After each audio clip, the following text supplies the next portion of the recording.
Okay, welcome to the AgostoAllElite Podcast. Usual this Saturday.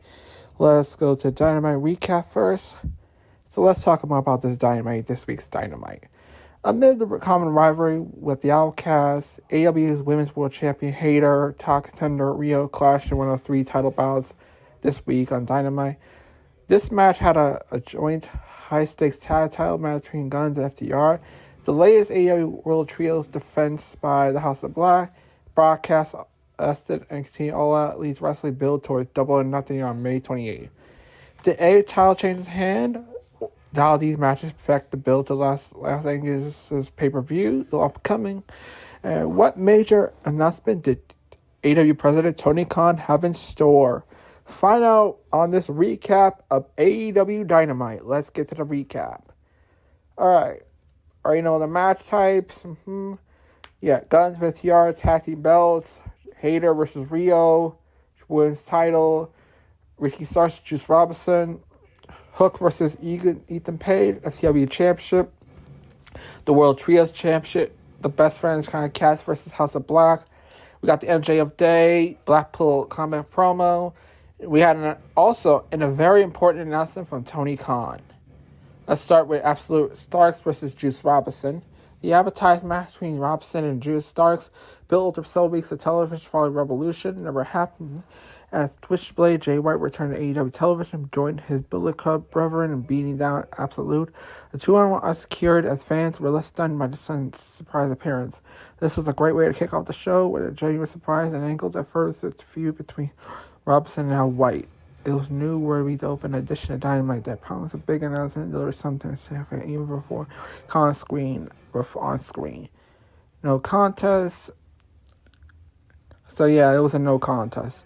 So White's appearance distracts Stars Robinson to tap behind the Thunder Salvation, saying surprise see Switchblade. The hottest free agent pro wrestler Jay White just let Ricky Starks lay, as I just said. So this was very much the segment Jay White's debut. So this is a Trios Championship. Cassidy, the Best Friends versus House of Black. The International Champion Cassidy partnered with Best Friends Chantel Barretta challenged the House of Black for the Trios Championship. Action-packed face-pass match saw the heels hold their opportunities momentum early and seize control. Back from the commercial break, the challengers mounted on offense appeared to be on the way to claim the belts at one point. However, Matthews was able to down Taylor scored the pin to secure the title defense. This was, in my book, a weekly party tag match with tons of action, crowd-pleasing spots ahead of a solid finish that saw the right team go over. A match between Black and Cassidy was fun. This as far as it goes, that's fine. The presence of left fake Ioni Bombay at ringside suggests House of Black may find themselves presented with a challenge from them. One asks about how effectively the both trios as heels. That's a challenge. Though we got the return of Sue, Beretta's mom, dropping a challenge to Arena and minivan. So that's a staple of the big Best Friends match. So yeah, So we saw left footing Colonel Inables, Rouge Preston advance and Perregos watch closely at ringside. No, Preston is Perregos, so I got them mixed up. And there was it is a mask guy, so yeah. But there was backstage energy at Jericho Peace Society kept their eye on Julia Hart amid the intensified rivalry. We got AEW Women's World Champion Hayter versus Rio. Hayter faced a toughest challenge for championship Wednesday night when she battled the inaugural title holder Rio. The champion retained, overcoming the resilient, skilled challenger, but not for having breakout 2 hero raids to keep her down. The match was very strong. The latest string performance by the champion was in compensation of the best workers in the company. Rio was great. She never felt like a threat to Hayter, physically dominant champion for 6 months. Thankfully, this not last an outcast rushing the ring with great pain. That was booking trope, something a women's division or a break from. Hayter defeated Rio to retain. Okay. Hayter started. Rio countered. There were some moments we saw by the crowd launched the duly chants, preached about work of both women. And it was a great match, all in all. So yeah, backstage, Renee Paquette interviewed Rudy Soho, who laid down a gauntlet for a title shot at Hayter, but put up the sign who would be the challenger. So I'm hinting towards KO versus the Outcast. So I'm hinting towards that. The Acclaim reject JS and the AEW celebrates MJFJ. So after weeks of courting Acclaim, the Lyrical Peace Society, Menard and Angelo Park and Hager seemingly dismayed. Finally, the union would not happen. Instead, the segment gave away the promise of a match with Park, Menard, and Acclaim teaming up on Friday's Rampage. So it's something I like. Next, AEW celebrate NJF at Long Island, where he showed up his singing voice, accepted a key to the town of Bolster Bay. He ran down his old school teacher, encouraged applause for the touch of deficient disorder, which he said affected him in school. Ultimately, knocked Jack Perry, Darby Allin, Sammy Guevara, leaned to Jungle Perry, attacking the brawl in his suit. Security broke the two up for Guevara interrupted into the arena for a scheduled match. Honestly, MJF's great. He has a habit of making most out of everything. Where I said it probably went on too long. Yes, it was a nice showcase for the Hotel Hero, but it was lesser and assaulty as Mike's performance of last year. The brawl was okay, though the negative response to begs question where it was added to the end of the segment. NJ elevates everything, says better than most, but segment did not hit the way others have. Yeah, we talked about singing Petties for Heaven. It went too long. A little too long. So, yeah. Yeah. So, we got heard that Perry revealed that one of the musicians tagged NJF. It was something like that. Alright, get to it. So, Commander versus Guevara. Your journey with Guevara, Commander, like based on pro wrestling preference, is logic. Honestly, logic, story, psychology is necessary for y'all. Odds are you're not care very much. If you don't mind a occasional stunt fest for electric spots, right for your down for your alley. Like, there's no denying Guevara and Khan are capable of things that others cannot even fathom, let alone attempt. They are full display, culminating with Guevara going to hell to score the win. However, it was passion promo from Guevara towards NJF that sold the most. The Spanish guy promised he would never leave AEW because they had to give him too much. He wasn't coming to get anywhere else. He was not set back, watch MJF do harm. It was a great promo, somewhat hampered by heavy NJF praised bias crowd, hammering home the passion he had for AEW and long-term well-being. Guevara done with the best work over the last 2 months. The idea and challenge for the world title double or nothing went on the fourth main event. They're appealing. So Guevara defeated Commander. Yeah. This was a good match, regardless. So we got the FTW champion, Hook, versus Ethan Page, plus Tony Khan's announcement. Okay, the month-long story involving Hardy, Furman, and Ethan Page came to a head Wednesday night when the Hall of Famer blasted Lama heel with the FTW title belt line. Hook to apply Red Run for a tap out. The match was an afterthought, though it was such to see Hook. He's a secondary character in the feud. Hardy and Page are due for a match, but it even includes Cassie others, but the promo has run its course.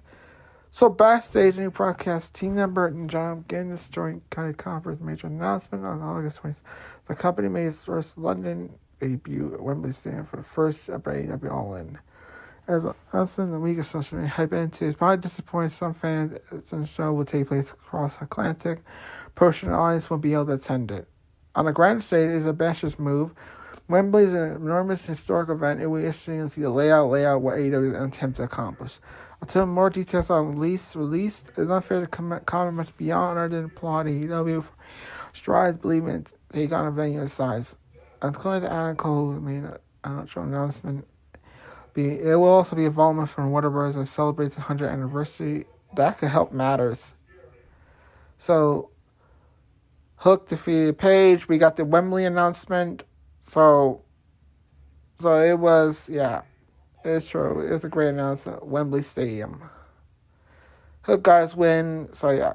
Combat Con battle against the managers begins. The combat numbers, Casanova, Yuta, Moxley attack, unnamed position, realizing being done. The squash was meaningless, but the promo from Brian Johnson served as a real meat of the segment. Producers and amateurs said the BCC are the only professionals in the company. We give friendship, must need motivation. No longer are just heels running around beating people. They have purpose, their way to war against the elite. Setting up a match like a headline double or nothing.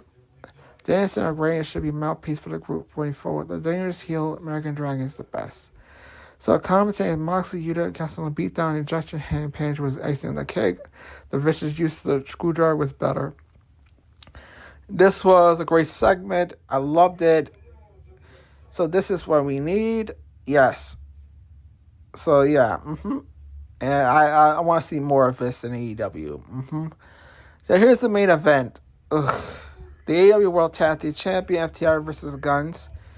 Here's the thing. FTR not going anywhere. Like, Hartwood and Cashway are sure they will remain in the cup for the future. Wednesday night defeating the Guns for the second AEW World Tag Team Championship. Also, there was a solid sword play here. Austin and Colton Gunn realized they could not beat their challengers by themselves, so they resorted to multiple attempts to get themselves qualified. First, would not bite. They were forced to fend for themselves. It does not go well as Wheeler Harwood screwed the second reigning champs with stereo roll-ups. This was a great match from the standpoint. Or throw back to the old NWA style tags.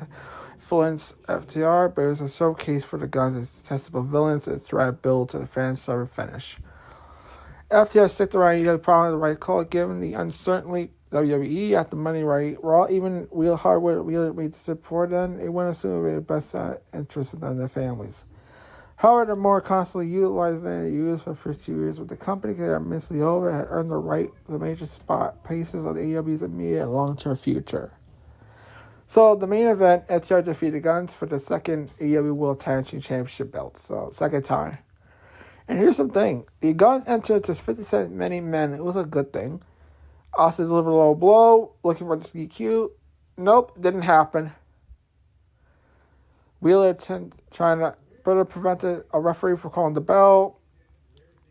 We got to see a referee overseeing every time, acknowledging the rules. That was good. More like that. So, yeah. Yeah, honestly, this was a great Dynamite, a Jay White debut, and it's perfect. So, yeah, next up is Rampage. But first, we gotta do a ROH review. So let's go to that first. Okay, let's recap ROH now. Starting the show from the post-Supercard show. It featured a ton of action, 2 title bouts, fresh out women's title defense. Athena puts her line against Miyu Yamashita. We saw Kishore Shibata defend his title, pure championship against Christopher Daniels. Let's look what went down on this week's ROH. The Supercard, post-Supercard edition. Yeah, it's a little bit. Briscoe, Lucha Bros versus Shane Taylor Workhorse. So the first match of the night featured the brand new ROH Tag Champs, Ray Finn and Penta Elizalde, team up with Briscoe, take on Shane Taylor Workhorseman, JD Drake, Anthony Henry. Briscoe and Taylor attend Seraph at first, clearing some tats, talking the leader of Shane Taylor Promotions, kind of corner him, but Briscoe used some redneck kung fu to take him out. When Foley was a pretty 6-man standard tag match, both periods of control. Everyone had a chance to be one addition of punishment while one taking it. We don't say anything groundbreaking in this bout, but it's not bad, and most matches are going to produce memorable amount. What matters is how everyone looked. All 6 guys did a good job in this one. Briscoe scored a win for his team with Jay Drilla to Henry, QT Marshall, and Powerhouse House, showing the crowd that they have a tag title shot coming up. Yep. So the winners are Mark Briscoe and Lucha Bros. Here's some observation. This was already debut for Henry and Drake. They do not get as much exposure, only rest outside Dark Elevation. So RH can be another way for them to get some screen time. And yeah. And basically, it's mirrors that matchup. We got Kishore Shibata versus Christopher Daniels per championship. The second match of the night was the first 2 title bouts. Shibata put the pure championship. He went on last week on Friday against Daniels. They started with a respectful exchange of holds, counters for separate, locking up again. The counter settlement, they were keeping things slow first to feel each other out. Shibata first wanted to take control any amount of time, but Fallen Angel was able to keep him at bay, so he found himself a figure four out of nowhere. Daniels was able to escape and turn up the heat, lose some strikes. They don't try to break Nate pace. They keep it steady from start to finish. They threw during the occasional moment of excitement again. The crowd infested. Daniels put a good fight, but never aged out. Shibata will retain the title. The wrestler was able to score a pin when he helped his feet and pairs shook hands about to show each other respect. Shibata won. Here's some observations. Oh, we got to hear some Guinness on a commentary against Austin being a level of legitimacy that near Caprice Coleman and Rabani could provide. They had never been wrestlers. So I heard Daniels share frustrated when Dan put him in the Shibata from the figure for one little thing. Extra urge make it easier. You wouldn't be hear things much or AEW ring because the crowd is much louder. Yeah. We got Brian Cage versus Ortiz. 1/3 of the six-man tag match or single action when Brian Cage took on Ortiz. Announcers made sure to mention the friendship between Ortiz and Eddie Kingston from AEW, but Former appeared to be working as a babyface despite being the one to turn on his friend recently. The Machine used the seat for significant size of power advantage to dominate Ortiz on them, but the former member of the Proud and Powerful was not going to let him chat around getting shots of his own. This was much even and close to being a squash match, but it was on one side most of the time. Cage was too much for Ortiz to handle. In the end, he was able to get his win with his finisher. Most of the match was fine, but a couple of sloppy moments stood out. It was probably due to lack of experience working together. Brian Cage won. Notably, Cage was working out a contract, so despite the MC retained the six-man titles as Supercard of Honor. Ortiz spent most of his AEW career in tag team. While it's great to see him reunite in St. Ted, it's good to see him get a chance at a singles one. So, yeah. So Ortiz not being a big guy, but it's still impressive. Cage be able to deadlift suplex him so easily. Next we go to Darius Martin versus Jay Lethal. Saturday dud and Simon Singh accompanied Jay Lethal to the ring for his match against Darius Martin. Martin was injured during his ladder match of the tag belts. So Darius was fighting solo his bout. Both men are capable of working at pace, so that's what they did. Lethal slowed down when he was in control, but he was able to win. Darius would start to get on a roll. Tavian decided to get a closer look and action, ending up nearly Darius with a super kick behind set Lethal up for the finisher and win. Lethal wins. Darius Mayer, Canales, and Tavian were on the commentary bouts in Top Flight Kingdom at an ongoing feud. So honestly, if you don't mirror for a WWE run, you miss a lot. She has so much more powerful playing a heel match on a commentary run than you did in a WWE wrestler. So, yeah, pretty much, yeah. So, we got the Infantry versus Roosh and Durastico. The Infantry faced a big challenge at ROH to date with Charlie Bravo and John Dean on real-life brothers, Roosh and Durastico. Dean and Durastico stepped up for their team and fast-paced action to get attention going. The latter pretended to show respect with a handshake, made the former pay for the sake of trusting when I kicked to the head. The Bravo tagged in Harry Charles for the masked man. Roosh eventually John joined in and maintained upper hand, quick pace, and lock embrace faced some nice double to spots. That's got the pin over Dean to get the victory team, but a short, fun match to give both sides to find the shine. Roosh and Jurassical winners. Yeah. It feels like LFI barely done anything to press advance and joined up with them. He's just helping Roosh just most of the time. So Jurasical's mask this week is cool design. The Luchas are already killing it with their gear lately. We go to Racy Williams versus Daniel Garcia. Williams took on Garcia in the match. Both men know for ability and took long for submissions to take down combination mixing and strikes it down riots. At one point, the crowd started chanting for a table. For some reason, Garcia sounded like he was going to get one. They ended up flipping off. This was a physical fight, two men who pride themselves on toughness, so it was a lot of fun. And not be matching the win, but it was a highlight of the show. The Oracle Appreciation Society member win by pinfall, which is something I was about to submission specialist. Garcia won. So Garcia taunted with the applause was hilarious in my book. And again, started showing his heel signs the commentary about and had a few funny lines with Coleman. It was pretty funny. We go to Notorious Mimi versus Willow Nightingale. The first woman of the match, Willow Nightingale take on Notorious Mimi in singles competition. Willow had some fun with her opponent first, but turning her attention to some power moves on the fence. It took a couple of minutes to put Mimi away in the pounce and a powerbomb. This was a glorified smash. Quash for a few things did look fine. There we go, won. So Mimi didn't get entrance, but she did got a pinning combination, so it did good. So we got the even Stevens versus the Righteous. The Righteous returned to Ring of Honor Supercard pay-per-view with little time to get back to the ring. Vincent Dutch took hands with Steve Somerset as they started the match, but led to Dutch hit a huge clothesline, take on both men. Like the previous bout, there's a little more squad. Dutch dominated for tagging Vince with the set time bout. They followed up with the move called Autumn Sunshine to get the win. This was a match that they waited to convey how dangerous the Righteous can be. Even if you don't know where they are, it's hard not to be treated like the Righteous. They have a unique presentation and vibe. Tony Nese versus Kanelsuke Takahashi. Mark Sterling gave Tony Nese a special nurse for entering the ring for his match against Takahashi. Woods, Daivari, and Turner at ringside. So Takashi had just a man for the referee called bell. They shook hands, but they seemed to care. They started slow with a few basic holds to show their technical prowess. After knees hit a scissor kick, Takashi offered the hand back. It's back. The Pyramid athlete took a try to kick him right away. The 27-year-old tried to get back in the ring, but Woods bucked him, so knees a drop kick knocked him to the floor. This is probably a match of the night. Turns excitement, technical ability.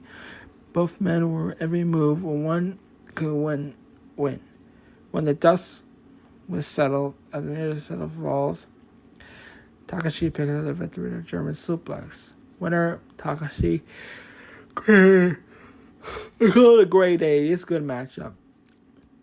So it's funny, honestly, that Guinness was trying to put over the right rich guy with style. He came out wearing simple black pants. Takashi's dive was about as good as you want. Nisa's springboard moonsault was a good thing. It was pretty good. Here's the main event: Athena versus Miyu Yamashita in the Women's Championship.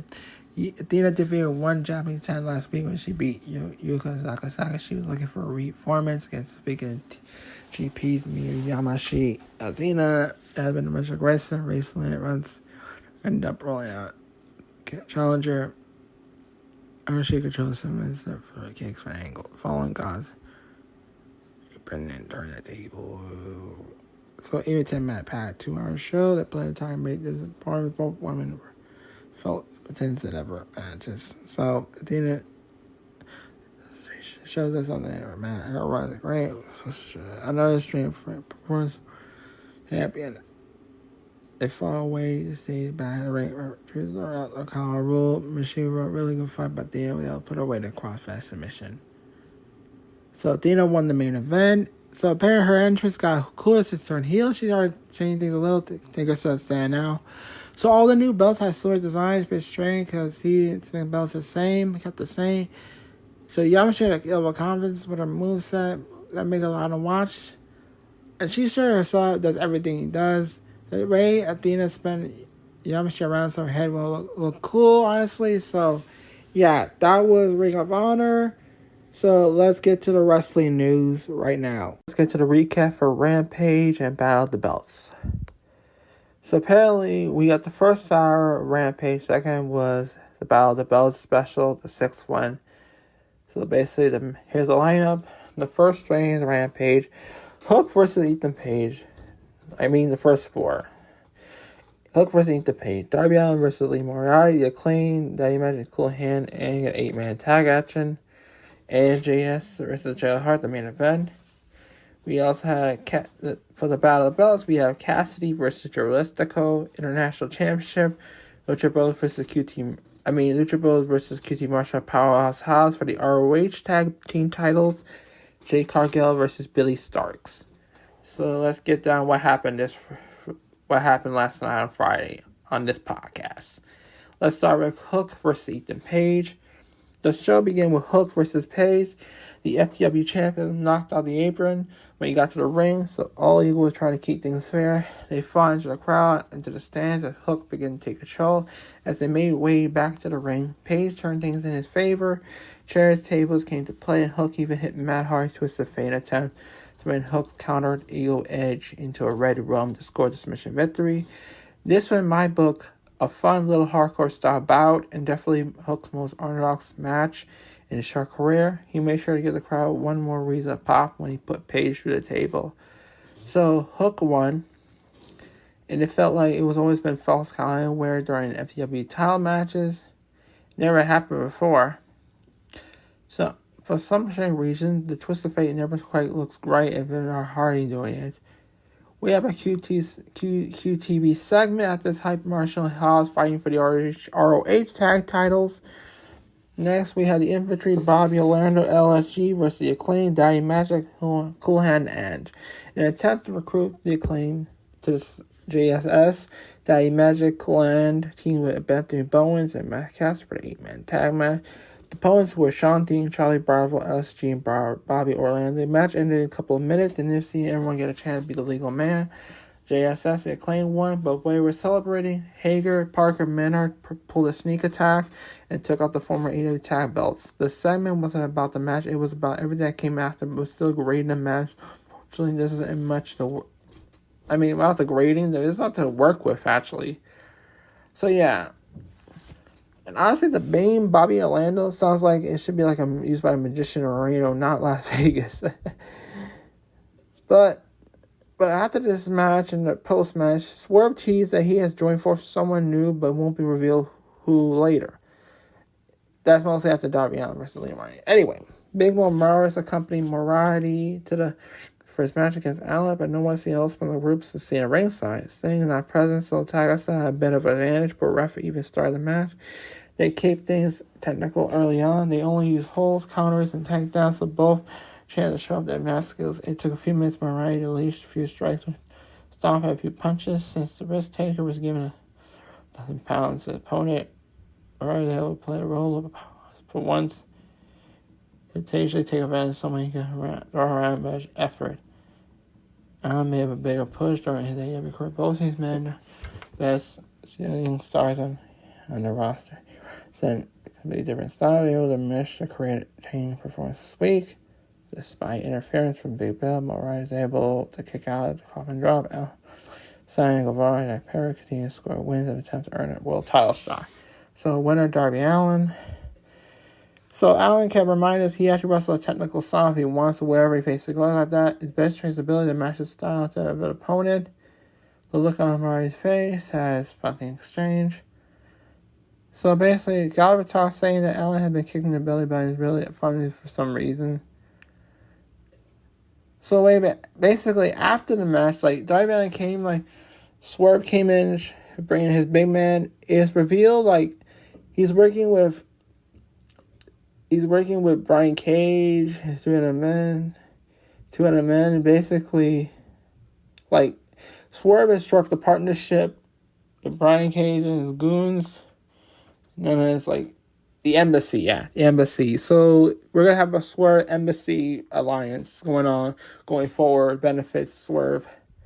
It's basically Jen Jay versus Gia Hart. The main event Rampage featured Jay taking on Hart after rehearsal on the TV. And so Hart moves and serves as a manager for House of Black. So he sees step into the ring match for nice to the pace. Tate Miller was a banana. She would really be only had herself out this time. It's been over a year since she got right to work by taking Anna for the bell. She beat the former wannabe magician up for a bit, but then take Anna along to regain her posture and take control. She had a bit of high power advantage. She made sure to use the right clip. The bow, the moments which lacked chemistry was evident, but it also had some hard-fitting offense, a few fun spots like whipping Hart into a barricade by her legs wasn't that bad. Some rough moments. Hart wasn't as much this year, and both women are only a few years into his career, so performers said a great job making it easy to watch. They picked up the pace after the commercial break. So, Anna Hart was able to get the win, but had to resort to use black mask to get it. Gila Hart won. So, yeah. Observation moments. I already told you, it was Swerve, and that was a women's main event for Rampage. Basically, again, Swerve Strickland revealed he had, after match with Darby Allin's match, Swerve Strickland joined forces with Embassy when he had Brian Cage attack Allin. And more info due for Rampage that RDC made a meeting between Jade Cargill, Taya Valkyrie backstage, so Corey fell apart almost immediately. But there was some missteps, a sound was messed up for the first couple seconds of Part 2 package. It was weird. So basically, Anna's new catchphrase is going to get a great t-shirt soon. We're getting attention in middle school. Most like that. Both of the women are technically heels, but I felt like Ada wanted to cheer for Hart that both women presented before the match. So that was Rampage. Let's get to Battle of the Belts. Orange Cassidy versus Jurassico. The first match of the second hour of the Battle of the Belt. The Battle of the Belt saw Jurassico take on Cassidy for the International Championship. The rest of LFI was at ringside watch the champion. He should bring Trent Beretta with him. The Destroyer threw his Jack Cassidy, but instead, first his changed. That's how both men scored takedowns and taunted her. Jose assistant got involved, caused a fight to break out between Left Eye and Best Friend. They all fought and ran the backstage back, so Jose was left at low man ring. The client took over the ring. So the pressure squeeze came close to her several times for him, hitting the dodge punch for the win. This was a great match. Honestly, it was a great match to kick off the Battle of the Belts. Like, Cassidy was sold his hand. So, and it dealt damage. And so, this match, and he won. So, best after that, Malachi Black, Buddy Matthews delivered a promo after this match, challenging Cassidy to defend his title against Matthews. And before that match began, Hart walked out after Cassidy going through his match. Basically, it was a stare down between Gia Hart and Orange Cassidy. That's what it is. Again, like the look Julie gave Cassidy made like a character like would hate a guy like him. Honestly, I'm gonna tell you this: Driscoll has a beautiful hurricanrana. He is sweet, nice. All right, Cassidy set. Let's go. I sent weak chops and hope before he won. So they honestly just say Cassidy lazy, but not talking about how still skill is built about playing mind games with the opponent. So it goes along and making like a smart competitor instead of a goofy gimmick. So yeah. So like that. We also have next is Jerry Cargill versus Billy Starks. Cargill may be on New Year's TV's champion, but Starks may have been the first high school student ever fighting Sean Light TV Collision when he entered the ring for this week.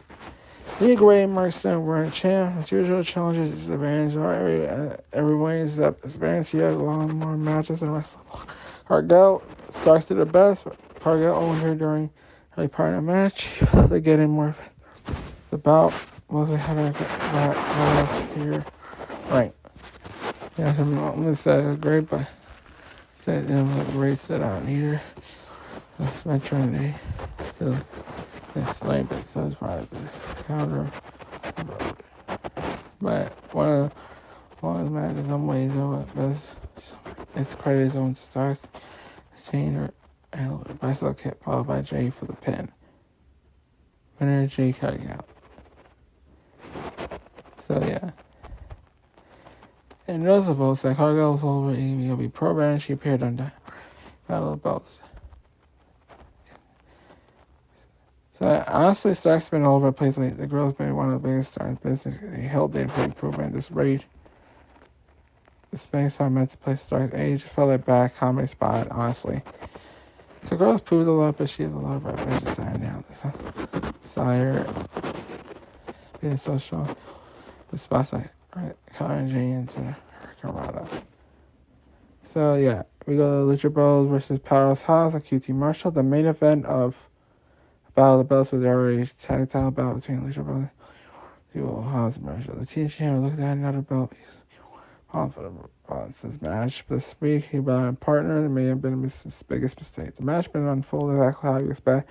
Hobbs was in the ring, he was dominating with power when his Marshall turned. Zero was able to get some spots. It was well-paced, competitive match, but it was predictable more ways than just outcome. Long match, predictable how it play. You can predict which spots will come in next. Phoenix and Penta were most Lucha's own world, so everything will look clean. Marshall's a great technician.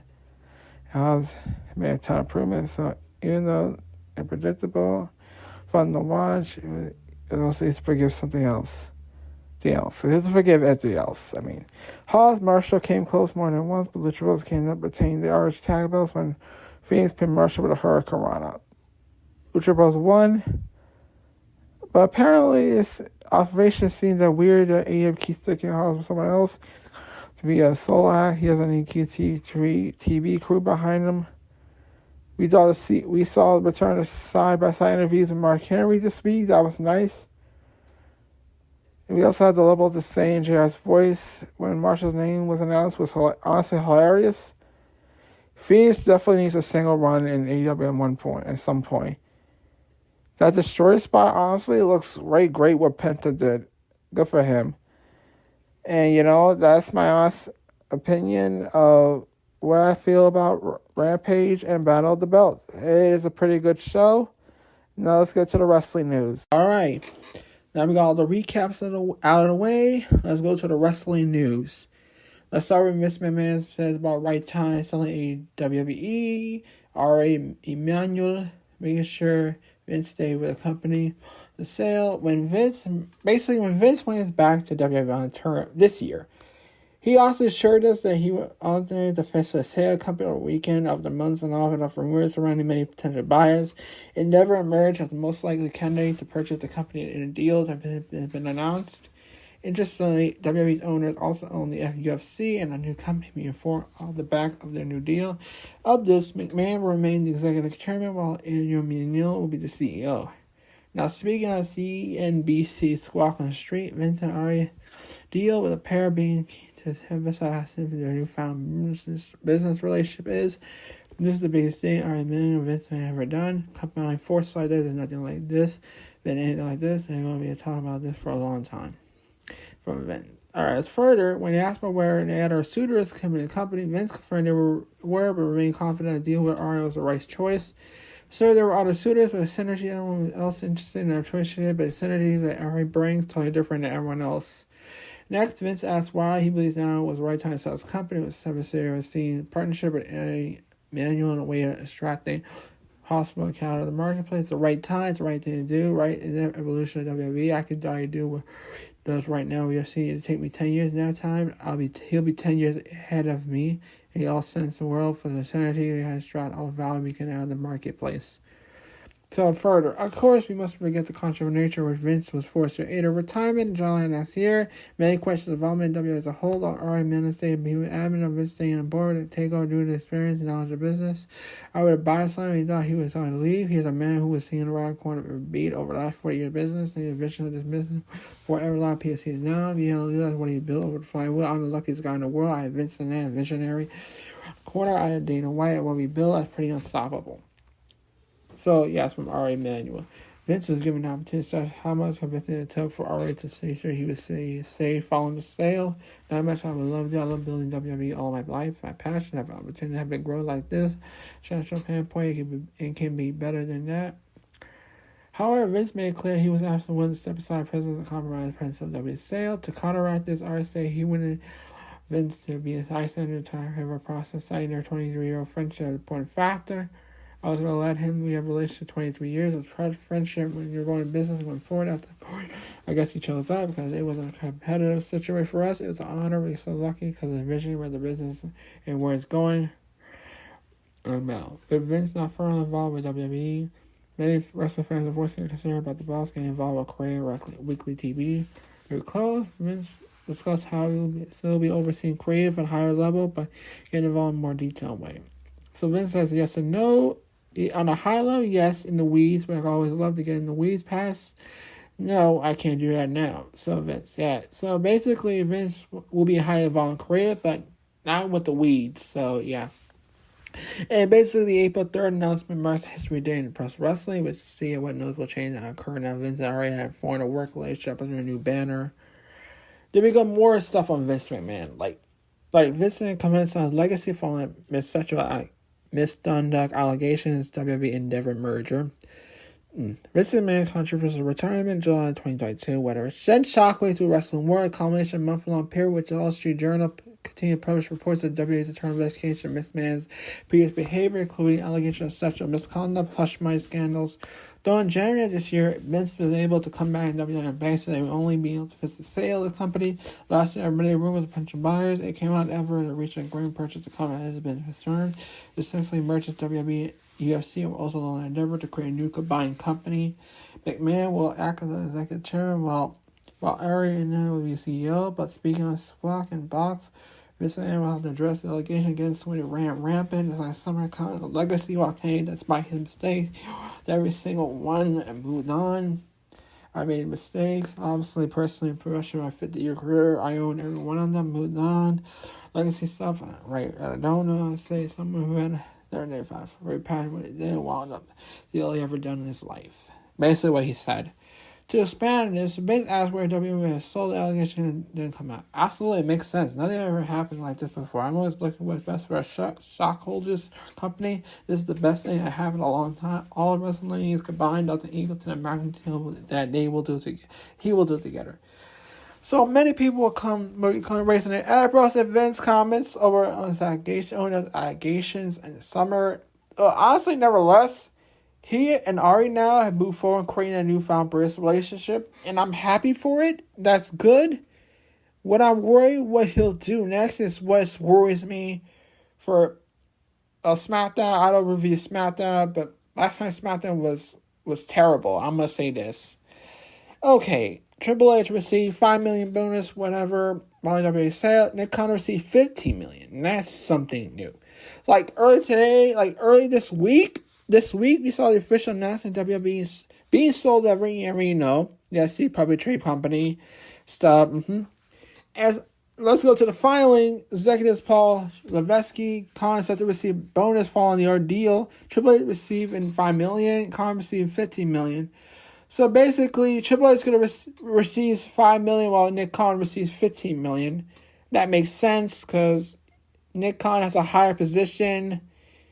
So basically, here's the thing: the bonus is equal to $15 million and $5 million. So respect 100% payable during the transition. So Mr. Riddick, for example, has $5 million. Like let's see, $5 million, yeah. So you got 60% stuff, 6 month anniversary, bonus agreements, some stuff. The bonus agreements like reports, like this is from the WWE Inc. So following the merger, Nick Khan is set to become president of WWE while Triple H reportedly remained company's chief executive officer.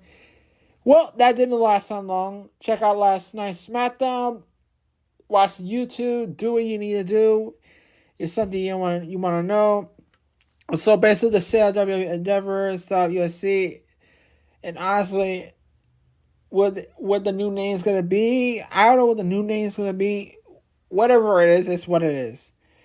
Apparently, the Grizzly Young veterans have quarterly asked for requests from WWE. So the past Saturday, there was like Schism lost to Chase University. Yeah. So basically, one half of Schism's gonna have their eyes on the door. So, the report, Fightful is supporting that Gibson and Drake are requesting releases. But we don't know if it's true. So now WWE has denied their request. So, I don't know. Maybe Gibson and Ray could lead the company. I think it's for the best. I see them going to Ring of Honor, Impact, ROH, New Japan, Noah, whatever. But basically get them away from WWE. Schism is not the place for them to be. They have failed, you know what? They should go back to the WWE, like, NXT Europe, but I don't know if it's discussion or not. Like we'll have to wait for it, but I don't know. So, yeah, whatever. So, I don't care. So, there's a non-complete cause. It's like 30 days, so it's fine with me. Yeah, it's what it is. It's what it is, so I don't know. We'll have to see updates. So, the reporter asked some discussion of Jay White in WWE's Billy weekend, not believe WWE bound. Basically, Jay White has signed with AEW. Basically, we saw that Jay White joined the WWE when he lost to Hikuleo, then lost to loser leads New Japan to Eddie Kingston. We assumed that Switchblade going to WWE.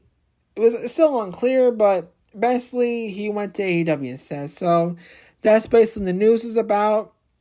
So, and WWE did fumble the ball. They tried, but there was a miscommunication. So, fumbled the ball. Let's go to that. So, apparently there was rumors that WWE talent had reported claim they will request a release if Vince McMahon's heavy involvement continues. So, yes, he'll be involved in creative. I told you already. But there was a reemergence that wrestlers like WWE stars are planning a backup request for releases if Vince can continue to creative. So, basically, or let their contracts run out. This is from Fightful Select. To take that a grain of salt. So, like Sean Wassap. One more thing. Sean Wassap, I want to say, why did you block me in the first place? So, you raised some of my videos, so I don't know what's your problem, Sean Wassap. Honestly, as of right now, it's unclear which report Fightful is talking about, but we don't know. So no, I don't know. It's what he was. We don't know. So let's be what it is. Roman Reigns' victory over Rose was reportedly always planned. Yeah, it wasn't the plan. Cody did win the Rumble, but he was meant to lose. Everyone wanted Cody to win, but sorry. WWE planned Cody's loss. I think it's a lot better. Cody could win the title at SummerSlam.